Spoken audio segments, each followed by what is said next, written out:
Assalamualaikum warahmatullahi wabarakatuh. Masih bersama dengan saya Pak Arif Nugroho. Hari ini kita akan belajar tentang teks prosedur bahasa Indonesia kelas 11. Apa sih yang akan kita pelajari tentang teks prosedur? Ya. Teks prosedur yang pertama, instruksi dan informasi dalam teks prosedur. Yang kedua, kita akan mempelajari rancangan pernyataan umum dan tahapan-tahapan dalam teks prosedur. Dan yang ketiga, kita akan menyusun teks prosedur. Yang keempat, struktur dan kaidah kebahasaan teks prosedur. Yang pertama,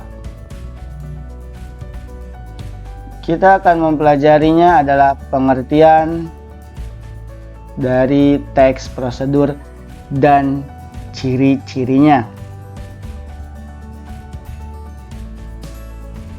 Pengertian teks prosedur adalah jenis teks yang menunjukkan dan menjelaskan sebuah proses dalam membuat atau mengoperasikan sesuatu yang dikerjakan melalui langkah-langkah sistematis atau teratur. Teks prosedur berisi langkah-langkah yang harus dilakukan agar suatu tindakan dapat terlaksana dengan baik. Ya, jadi teks prosedur ini memiliki manfaat yang sangat besar dalam kehidupan sehari-hari kita. Karena apa? Teks prosedur bisa membantu menggunakan suatu alat, menggunakan aplikasi, atau mungkin kalian saat waktu mendaftar di SMA Yapera ada tata caranya. Nah, itu termasuk teks prosedur. Tanpa kalian sadari, kalian selalu menggunakan kaidah-kaidah teks prosedur.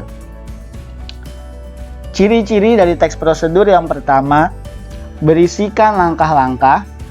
Ya, seperti tadi saya katakan, kalian mau menyeduh Indomie, ada langkah-langkahnya. Yang pertama, kalau di rumah nggak ada Indomie tapi mau nyeduh Indomie, maka kalian harus beli Indomie dulu. Setelah itu baru kalian memasak airnya. Dengan cara apa? Kalian menuangkan air ke dalam panci dan panci taruh di atas kompor dan kompor dinyalakan. Itu merupakan prosedur yang berisikan langkah-langkah. Kemudian yang kedua, disusun secara informatif, ya, dan dijelaskan secara terperinci. Seperti tadi saya katakan, kalau kalian mau menyeduh Indomie, ya, kalian harus membeli Indomie terlebih dahulu. Kemudian kalian memasaknya dengan cara merebus air, ya. Airnya dituangkan berapa mililiter ke dalam panci.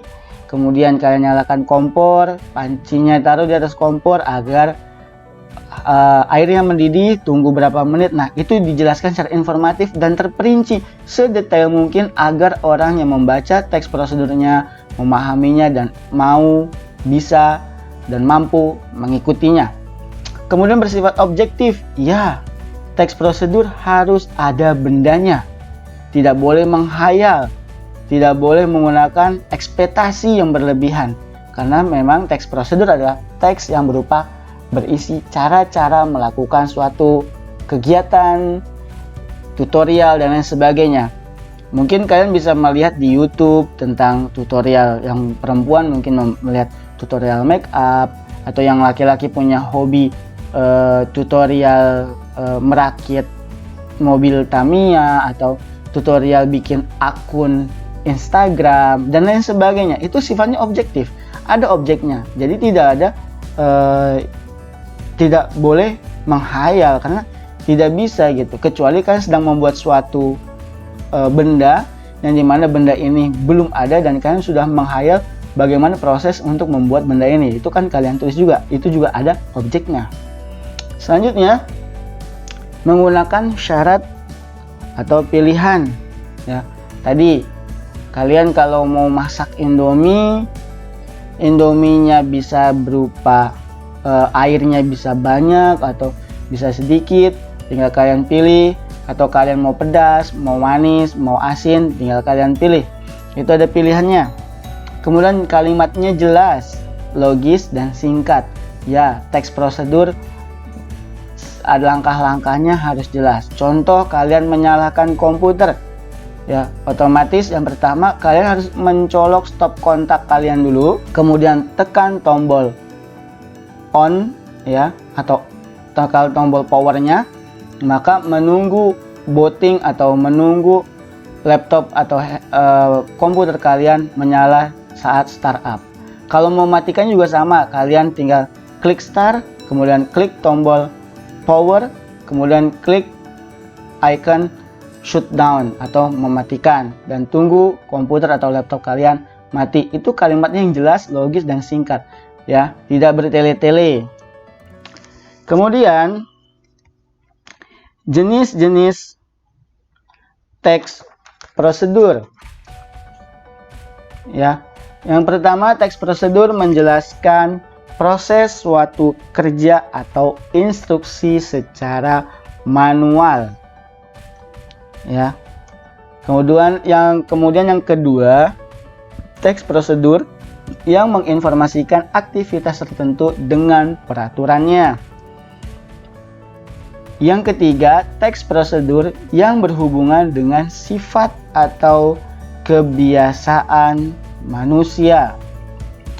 Apa aja sih maksudnya? Ya, di sini ada tahap-tahapannya, ya. Tahapan prosedur dalam teks prosedur ditandai dengan kalimat imperatif karena mengandung banyak perintah, ya. Kalimat imperatif yang mengandung banyak perintah. Teks prosedur juga dapat berupa kalimat deklaratif, ya, yaitu berupa banyaknya pernyataan. Kalimat tersebut berfungsi memberikan informasi. Merancang tahapan-tahapan dalam teks prosedur. Yang pertama, menentukan topik prosedur yang akan disusun. Seperti tadi, kalian mau menyeduh Indomie, itu topiknya berarti tutorial menyeduh Indomie, bahasa di YouTube-nya seperti itu. Atau kalian mau menambal ban, kalian bikin tutorial menambal ban, dan selanjutnya dan selanjutnya. Yang kedua, mengumpulkan sumber informasi. Jika kalian melakukan suatu kegiatan yang belum kalian lakukan, tapi kalian ingin membuatkan tahapan-tahapan teks prosedurnya, kalian harus mengumpulkan informasinya dulu, sumber-sumbernya dulu. Contoh, kalian mungkin tidak pernah yang namanya memperbaiki atau mengupgrade laptop kalian dari RAM-nya 4GB menuju 8GB. Otomatis kalian harus mencari caranya melalui internet atau bertanya kepada yang ahlinya. Kemudian mengembangkan informasi yang telah dikumpulkan ke dalam langkah-langkah yang saling berkaitan atau sistematis. Ya, sesudah mendapatkan informasi, maka kalian harus menyusunnya dengan baik, yang sistematis, yang logis, dan singkat. Kemudian menyusun teks prosedur secara utuh. Ya, setelah semuanya selesai, tahapan 1 tadi menentukan topik, yang kedua mengumpulkan sumber informasi, yang ketiga kemudian mengembangkan dan menyusun langkah-langkahnya, maka yang terakhir adalah menyusun teks prosedurnya secara utuh dan baik. Selanjutnya, di sini saya akan memberikan contoh teks prosedur dari tadi yang saya katakan adalah dari ciri-cirinya atau jenisnya, ya. Di sini ada contoh teks prosedur proses. Proses berarti kan suatu hal yang dimana cara untuk menuju sesuatu. Ya, di sini ada cara membersihkan wajah, kulit atau kulit wajah, ya. Di sini ada cara-caranya apa? Ya, di sini tadi kalau kita lihat di sebelumnya, kita balik ke slide sebelumnya, kita menentukan topik sudah, informasinya sudah, mengembangkan dan menyusunnya, jadinya seperti ini. Ini secara detail, ya. Di mana detailnya Pak Arif? Di sini kita lihat gosokkan dengan pelan sabun atau pembersih wajah. Ini detail, ya. Jarang ada, kalau kita kan cuci muka udah secepat mungkin, ya. Tapi ini ada gosokkan, kemudian pijatlah kulit wajah. Ini detail gitu kan. Apalagi dengan awalan adalah kita harus mencuci tangan dan lain sebagainya. Ini disebut teks prosedur proses. Selanjutnya ada contoh teks prosedur melakukan sesuatu.